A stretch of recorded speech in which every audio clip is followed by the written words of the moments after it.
Steven16, do you know why my amp is clipping?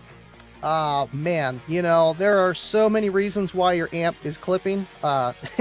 It's probably from all the knobs turned to the right.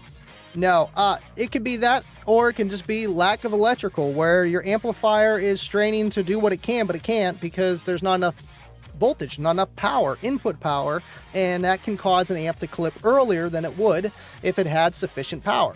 So there's always that, and let alone, you know, if you actually have your gains set with your amount of pre-out source that you're sending it, aka the power from the head unit going from the RCAs to the amplifier.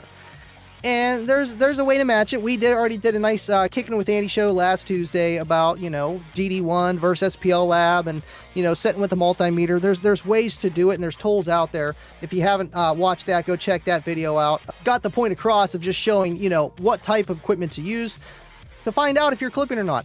Honestly, 9 chances out of 10, even if you have everything set right, you're probably still clipping. And I'm going to tell you this why, just for the simple fact, everybody expects more out of their system.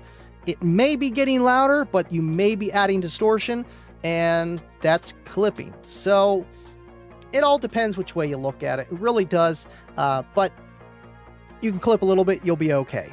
It's just how hard you're clipping. Clipping pretty much just means you're sending a square wave rather than a nice round one.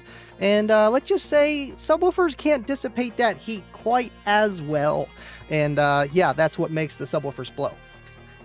Really, if you have a system that is way overpowered, like your amplifier is just huge, you'll never clip because the sub is going to run into mechanical clipping. And that's a whole nother thing where you're just reaching full extension of the driver.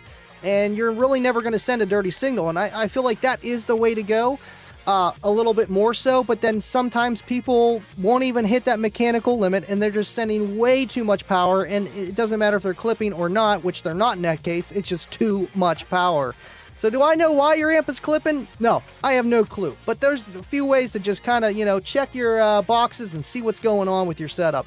And again, it's just you're expecting too much out of your system.